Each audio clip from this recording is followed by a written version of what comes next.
Good morning, everyone, and welcome to this week's vlog. After how many people commented on last week's vlog about lottery and magic, I wanted to take an opportunity to answer some of the questions that vlog brought up and posed to that particular topic, actually. And it's actually something that, I'll be honest, it's kind of bothered me all throughout my path ever since I first got into magic.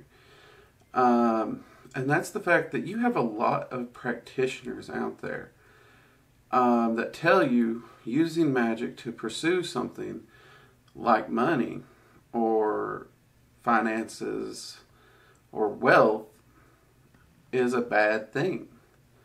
I have actually had practitioners tell me that I will bring horrible karma and ruin upon my family if I pursue money. And I've had some take it as far as just earthly things altogether. That has always bothered me. And I know a lot of people do approach magic in a spiritual manner. Okay, if that's part of your spirituality, that's one thing. That's not magic. Also, which is another topic for another day, I think people have a misunderstanding of karma too, but let's stay focused with the money. So because of this, you do have a lot of people who are afraid to attempt to pursue money or wealth, or if they do, it's, well, I have this one bill. All I need is just enough money to pay this bill. And then if you look at my prosperity spell here on the channel, actually, people actually seek prosperity in line with, I only need enough to pay my bills. I'm going to be honest with you, that's not true. In fact, I encourage my students to seek prosperity above and beyond paying their bills. And I think anyone who seeks self-mastery should. And I'm going to make my case for this. I really am. Because let's think about this. If you want to have the free time and the ability to study magic, focus on your path, do the work that's needed to do, magic can get hard. It can get exhausting. It can get tiring. Now, for those of us who've had to keep 1 or 2 full-time jobs and try to study magic, we know that crap gets rough. So, using magic to build up your resources and your prosperity is good sense. It is honestly just good, logical self-mastery. You are not, if you don't have the resources you need to maintain yourself, then you're reliant on everyone other than you. That is not self-mastery. That is dependence on an outside force. And if you're dependent on an outside force, you do not have self-mastery. And I think a lot of people have lost sight of that when it comes to self-mastery. Yes, we must master our emotions. Yes, we must master our mentality. We must master our health as best we can. But we also have to master our physical environment around us. And that has many, many layers of depth to that. And possibly the first one that self-mastery really needs to kick us in the butt for is, how are you spending your resources that you currently have? I know very few people who, honestly, well, let me rephrase that actually. I know a lot of people who they claim they don't have enough money. But then you go in and look at their spending habits. They always have a brand new car, and they trade it in the second it's 2 or 3 years old. They're always wearing $500 shoes. They're wearing $100 pair of pants, $100 shirts. They're always going out to eat anywhere from 3 to 4 times a week. And I'm not talking McDonald's. I'm talking like fancier restaurants where you sit down. So you know they're paying $50 a night for dinner. And then they're also hitting up fast food restaurants or Starbucks every day or morning for breakfast and or lunch. The amount of money they waste is insane. It is absolutely insane. And with just a few basic spending habits and changing of those habits, which how you change your habits to master the life you live in at the moment is indeed self-mastery, would course correct 90% of those people's problems. Now, not everybody has this problem. Sadly, I do think it is the majority, because at least 95% of the people who come to me for prosperity magic, that right there can fix their problem. And I've noticed a lot of the entities they contact, that's also the first place they tend to course correct these people. And the people get mad about it. Careful what you ask for, you might just get it. But even once you course correct that detail, why is it bad to bring further prosperity and resources into your life? Why do people have this mentality? I'll never know. See, I will do prosperity magic till the day I die. And here's why. I like to make sure my family has a sense of security. And, if an emergency happens, we can try and cover it. I also want to be able to help my friends if they need it, as well as my community. If I don't have the resources, I cannot do this.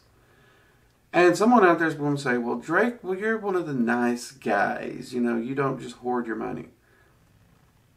I don't care if someone does hoard their money. If they want to hoard their money, that's fine and dandy. I said this in a live stream. You can actually make $300,000 a year and still be poor based on your spending habits. If you spend equal to what you bring in, you have no wealth. Your income does not determine wealth. It's actually your financial security that does, and that's actually not as heavily based on your income as a lot of people think. But you still do need to build that prosperity. And if you look at the spell on this channel for long-term prosperity and the way that spell's set up, every time you're doing that spell, it's opening pathways for prosperity to come to you. It's bringing those opportunities to you. It's adding that spell work to the things you do, helping them to grow more. And every time you're doing that spell, it's starting from the new point. So if you start here at point 0, you do the spell. Maybe it moves you up a little bit to like 1. Next time you do it, it might move you to 3. And it's going to build on itself even. And that's okay. That's perfectly fine. And how we handle our money and our resources when we get them is drastically important. One of the things that I've learned, and I would actually recommend, because when I was younger, I did not understand this concept at all. When I was younger, I was always thinking of, well, I want to have this house, and I want it to have, 3 bedrooms. I want to have a place for my ritual area, my ritual room. I want an outside ritual area. I had all these things I wanted. Interesting thing is, I've reached a point in my life where my house that I'm currently in is considerably smaller than the house I planned to retire in. Okay? Most people's like, well, yeah, that's why you upgrade. Here's the thing. There are 2 massive rooms in this house neither me nor my wife ever go into. That's right. We already have a place that is too big for us and what we do, and actually what we plan to do in retirement. This has brought a revelation to me when it comes to this. Don't base your retirement on the big house and all this. Actually, try to figure out what it is you genuinely want to do, what will genuinely make you happy, and what you need when you think about that retirement, or what you think would be that little slice of heaven. And work your prosperity and your wealth to that. Build up to that. That's all you need. a lot of people, most people I know, when they actually calculate that number, they find out it's like 50 to 30,000 a year because they don't really want to do a lot. And if you're traveling, you don't need the big house because you're never going to be home. But if you're, I don't really plan to do a lot of traveling in retirement. I've been traveling my whole life. I'm kind of done with the traveling. But I still don't need a big house just because my general hobbies and research and magic and stuff, really and truly a relatively small house could get me by easily. So, small backyard, small house, easy. And this is one of the things that has taught me, we really don't understand wealth. It's not necessarily what we make, it's not necessarily what we bring in, but wealth is more of the resources you actually have on hand and the security you have. And magic is a fantastic way to build this and to grow this and open streams and pathways for those opportunities to come to us. And then when we take hold of those opportunities, to fertilize and to grow those things, which gives us stability, security here in the material. It lowers our stress levels, it allows us to focus, and when we're not worried about the bills, when we're not worried about if we can pay the light bill, the electric bills, the grocery bill, can we pay the mortgage, we are then free and clear to focus on other things. For example, mastering our path, mastering our craft. And if ascent is something you're seeking, now that you have that freedom, you can truly focus on your ascent. And I would actually argue that this is why focusing on the material and getting that security is perhaps the most important thing a practitioner should work on first. So, I mean, naturally, you're going to have to learn your meditations and your basic rituals and stuff. But when you actually start doing magic, which honestly you're going to be doing inside week 1 usually, for most practitioners, prosperity is hands down the thing to just start doing, start growing. And there's really no reason to ever stop growing it. And using myself as an example again, there is a point where you're right. Essentially, I would be bringing in more money than I would need or require, even for security. I'm okay with that because now I have resources to give to my friends and family. I have nephews. I have nieces. I have a goddaughter. I ended up with a practically new adopted daughter. I would love to have the resources that if they need it, it's there. I would like to be able to give them that security as well. Now, grant you, that might be, investing in some kind of an ETF or something to grow college funds or whatnot, but that's what I would like to do. Or even my nieces and nephews' children, if they ever have them, be able to have the ability to help them. But that's family, but my friends are the same. I want to be able to have my friends back if they need it, and the community I live in. Many of you know I try to do what I can to help the community I'm in. We do move around a lot being military, and that does mean the community I live in changes a lot. But what doesn't change is it's a military community every time. And I can support these people. I understand what they're going through. And I try to get plugged in and I try to help them every bit I can, where I can. And I also try to learn and understand the greater community that I live in. Here where I live, that's broke up into at least 3 or 4 different areas, but I try to understand each of those areas so that I can help the community on a larger scale as well.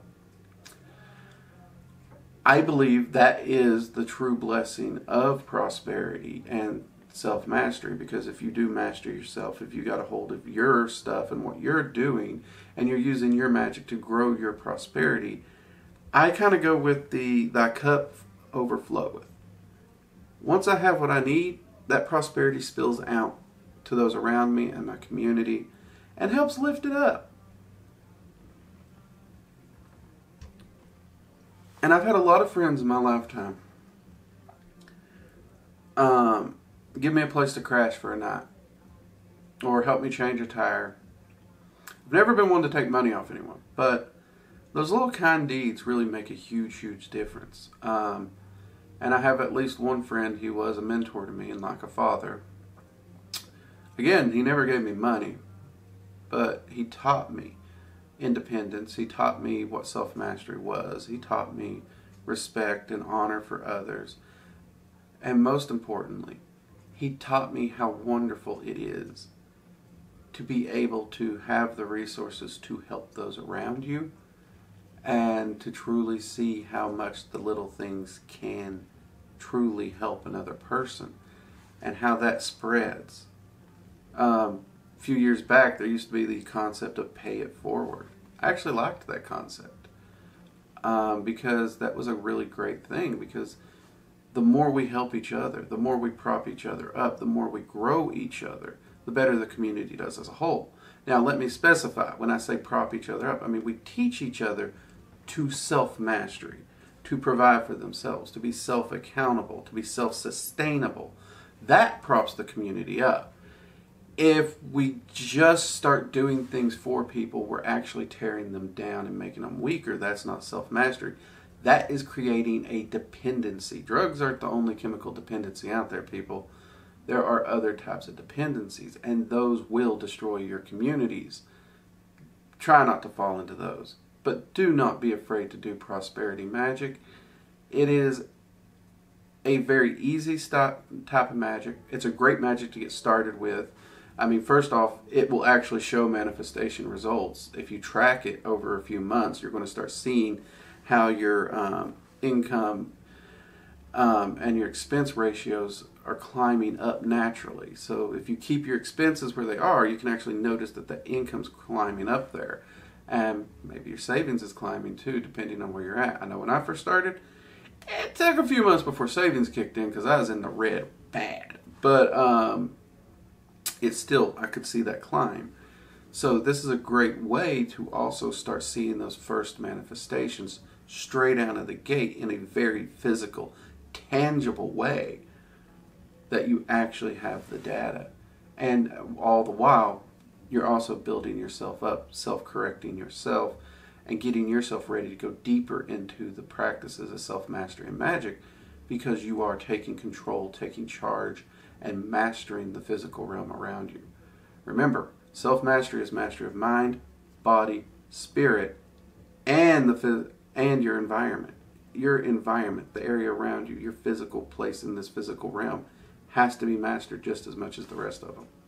Alright, this has been a long one and a rambling one, but I thought this was very important.